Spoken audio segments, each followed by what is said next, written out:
Good morning, class. Today we will do a quick revision of the chapter from the Diary of Anne Frank. We will talk about the theme of the story, the Diary of Anne Frank, and the given extract. It is one of the most authentic works describing the atrocities committed on the Jews during the Nazis occupation of Netherlands in the 1940s. तो ये जो diary है, diary of Anne Frank, ये extract जो है एक authentic work है जो डिस्क्राइब करता है कि ज्यूज़ पे किस तरह की ज्यादतियाँ जो हैं वो नाजीज़ ने की थी जब उन्होंने नीदरलैंड्स को ऑक्यूपाई किया था 1940s में।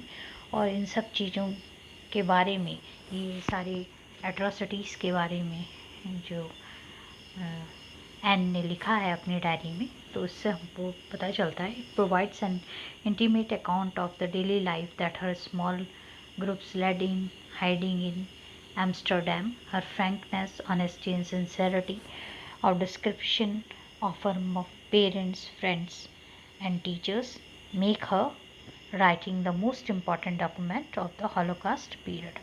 Holocaust का मतलब तो आप जानती हैं, you have read in history already. Holocaust मतलब मास मैसेकर। तो ये जो है उस वक्त का एक हॉलोकास्ट पीरियड का एक इम्पॉर्टेंट डॉक्यूमेंट है, क्योंकि एनी वॉज अ ज्यू, है ना। और वो किस तरह से नाजीज़ के कंसंट्रेशन कैंप में एट्रोसिटीज़ जो भी उन्होंने नाजीज़ ने ज्यूज़ पे की, उनको झेलते हुए शी डाइड ऑफ। तो उस पीरियड के उस समय जो है, उस पीरियड का जो उनका अकाउंट है वो हमें इस डायरी में देखने को मिलता है। और जो एक्सट्रैक्ट आपके क्लास में, आपके चैप्टर में इंक्लूड किया है, उसमें उन्होंने अपने पेरेंट्स का, फ्रेंड्स का, टीचर्स का बहुत ही अच्छा डिस्क्रिप्शन दिया है। किस तरह से उन्होंने अपना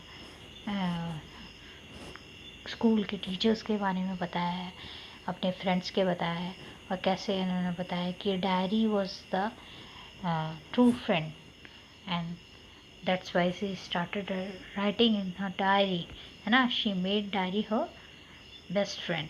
और उसके साथ उस डायरी में जो भी उनकी दिल की बात होती थी वो शेयर करती थी।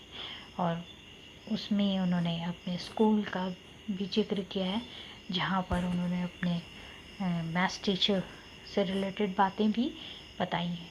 तो ये सब जो है उन्होंने अपनी इस स्टोरी में बताया है। सो ये this was the theme of the story. Now come to the second chapter, A Triumph of Surgery. This is a story, A Triumph of Surgery. ये किसके बारे में? It is about a dog named Ricky.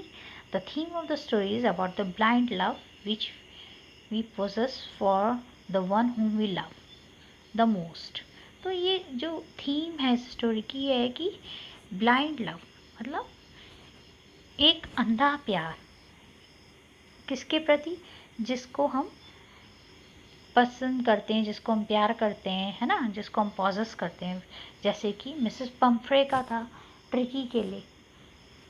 Pomfrey had no idea that her blind and extreme love for her dog Tricky took him to trouble. और उनके इसी अंधे प्यार की वजह से जो ट्रिकी था वो परेशानी में आ गया था, है ना। ही बिकेम सिक, बीमार पड़ गया था।